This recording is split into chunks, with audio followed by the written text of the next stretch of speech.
अगला सवाल 16 नंबर है, हिंदुस्तान में हिंद आर्याई इर्तिका को कितने अदवार में तकसीम किया जाता है? दो, तीन, चार, एक से ज़्यादा, इनमें से कोई नहीं। 16 नंबर सवाल आपकी स्क्रीन पर है, हिंद आर्याई इर्तिका को कितने अदवार में तकसीम किया जाता है? तीन अदवार में। कितने अदवार में? तीन अदवार में तकसीम किया जाता है। पहला है कदीम हिंद आर्याई, दूसरा है दोस्तों वस्ती हिंद आर्याई, और तीसरा है जदीद हिंद आर्याई।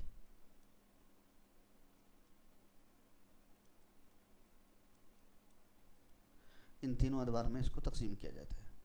अगला सवाल है, ज़बान की सौती, सरफ़ी और नहवी खसूसियात की बिना पर माहिरीन लिसानियात ने कितने ख़ानदानों में तकसीम किया है? छः, सात, आठ, एक से ज़्यादा, इनमें से कोई नहीं। तो ये सवाल भी अक्सर व बेशतर पूछा जाता है कि माहिरीन लिसानियात ने ज़बान की सौती, सरफ़ी और नहवी खसूसियात की बिना पर इसको कितने ख़ानदानों में तकसीम किया है? पहला है सामी, हिंद चीनी, दरावड़ी, मुंडा, चार हो गए, पाँच, अफ्रीका की बातों, अफ्रीका की बातों, मलायाई, कितने हुए? दो, चार, दो, छः हुए, सात यहाँ पे लिखता हूँ, हिंद यूरोपी, हिंद यूरोपी, और एक छूट गया था अमरीकी, आठवां अमरीकी। तो हो गया सामी, हिंद चीनी, दरावड़ी, मुंडा, अफ्रीका की बातों, मलायाई, अमरीकी, हिंद यूरोपी।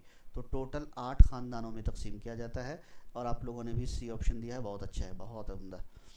अगला सवाल है 18 नंबर, वैदिक अहद में हिंदुओं की कौन सी मजहबी किताब लिखी गई? ऋग्वेद, यजुर्वेद, अथर्ववेद। तो तीनों की तीनों लिखी गई है, इस वजह से 18 का डी ऑप्शन राइट हो जाएगा। 19 नंबर सवाल है कि महाभारत किस अहद में लिखी गई?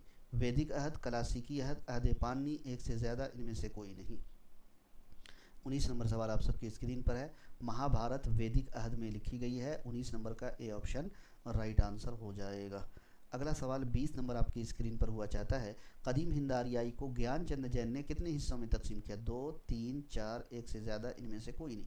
तो कदीम हिंद आर्याई को ज्ञानचंद जैन ने जो तकसीम किया है उसका नाम है क्लासिकल संस्कृत, क्लासिकल संस्कृत और वैदिक संस्कृत, क्लासिकल संस्कृत, वैदिक संस्कृत, बस इसी दो हिस्सों में इन्होंने तकसीम किया है। ए ऑप्शन आपका राइट हो जाएगा।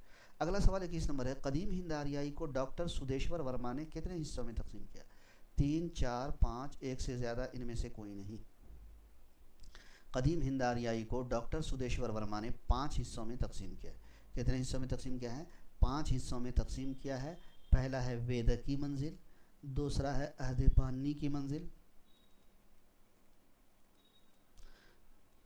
तीसरा है दोस्तों रज़मिया मंजिल,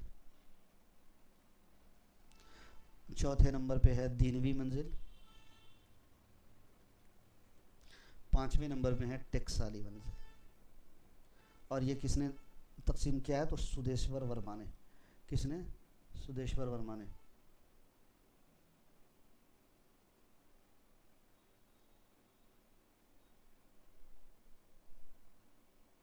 बाईस नंबर सवाल है, रज़मिया मंजिल में कितने वेद लिखे गए?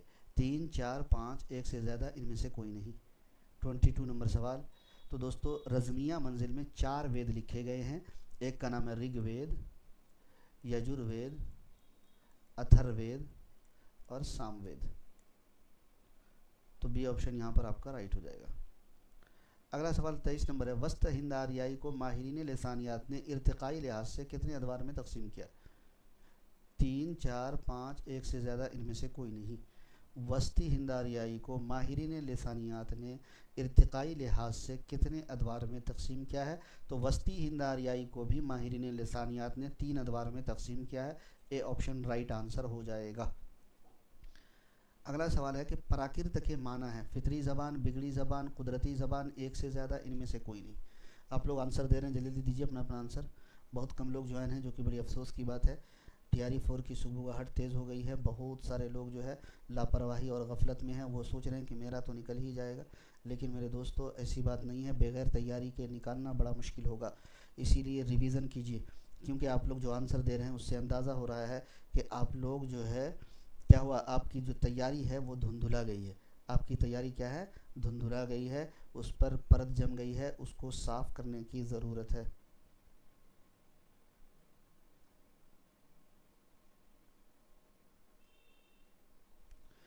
चलिए एक बार वीडियो को लाइक और शेयर भी कर दीजिएगा आप लोग। आवाज़ वगैरह तो क्लियर है ना। तो दोस्तों प्राकृत के माने फितरी ज़बान, फितरी ज़बान को ही कुदरती ज़बान कहा जाता है। इस वजह से 24 नंबर का डी ऑप्शन, 24 नंबर का डी ऑप्शन राइट हो जाएगा। 25 नंबर सवाल है, पाली किस मज़हब की ज़बान है? हिंदू, मुस्लिम, बुद्ध, एक से ज़्यादा, इनमें से कोई नहीं। पाली किस मज़हब की ज़बान है? तो पाली जो है ये बुद्ध मज़हब की ज़बान है। पाली ज़बान में बुद्ध मत की मजहबी किताबें मिलती हैं। सी ऑप्शन आपका राइट हो जाएगा।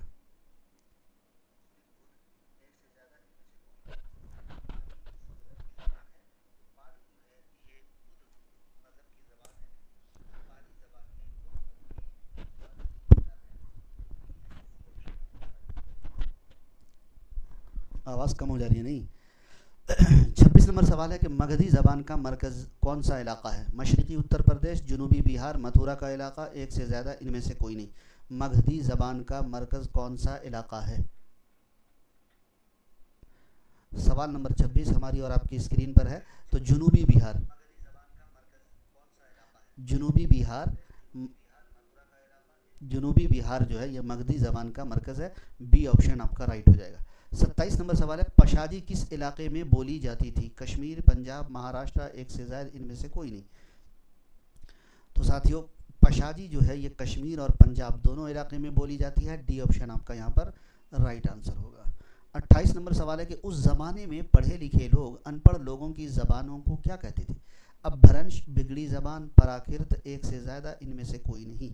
तो देखिए पढ़े लिखे लोग जो थे वो अनपढ़ लोगों की ज़बानों को अपभ्रंश कहते थे। अपभ्रंश का मतलब होता है बिगड़ी ज़बान, तो इस वजह से डी ऑप्शन आपका राइट हो जाएगा। अपभ्रंश कहते थे, अपभ्रंश का मतलब ही बिगड़ी ज़बान, इस वजह से डी ऑप्शन राइट होगा।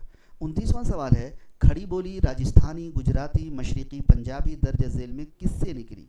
शोरसैनी अपभ्रंश, मगधी अपभ्रंश, अर्ध मगधी अपभ्रंश, एक से ज़्यादा, इनमें से कोई नहीं।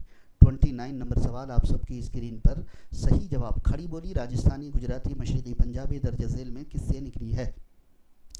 तो साथियों आपको बता देता हूं कि शोरसैनी अपभ्रंश से। किससे निकली है? शोरसैनी अपभ्रंश से निकली है। जबकि मगधी अपभ्रंश से क्या क्या निकली है? तो मगधी अपभ्रंश से बंगाली, आसामी, उड़िया, बंगाली, आसामी, उड़िया, ये तीनों ज़बानें निकली हैं। बंगाली, आसामी, उड़िया, ये तीनों ज़बानें निकली हैं। और साथियों अर्ध मगधी से कौन कौन सी ज़बान निकली है? तो अवधी, भोजपुरी और छत्तीसगढ़ी, छत्तीसगढ़ी, ये सब ज़बानें निकली हैं। तो यहाँ पर आपको पूछा जाए खड़ी बोली राजस्थानी, गुजराती, शोरसैनी, ए ऑप्शन आपका राइट हो जाएगा। मगधी अपभ्रंश से बंगाली, आसामी, उड़िया, अर्ध मगधी से अवधी, भोजपुरी, छत्तीसगढ़ी। अगला सवाल 30 नंबर है कि उर्दू की असल है। उर्दू की असल मगधी अपभ्रंश है, शोरसैनी अपभ्रंश है, अर्ध मगधी अपभ्रंश है, एक से ज़्यादा, इनमें से कोई नहीं। तो उर्दू की जो असल है वो शोरसैनी अपभ्रंश है। उर्दू की असल शोरसैनी अपभ्रंश है, क्योंकि साथियों शोरसैनी अपभ्रंश जो है ये खड़ी बोली से निकली है। किससे साथियों? क्योंकि इसी से खड़ी बोली निकली है। सॉरी, उर्दू की असल शोरसैनी अपभ्रंश इसलिए है क्योंकि शोरसैनी अपभ्रंश से ही खड़ी बोली निकली है। और बेशतर माहिरीन लिसानियात का मानना है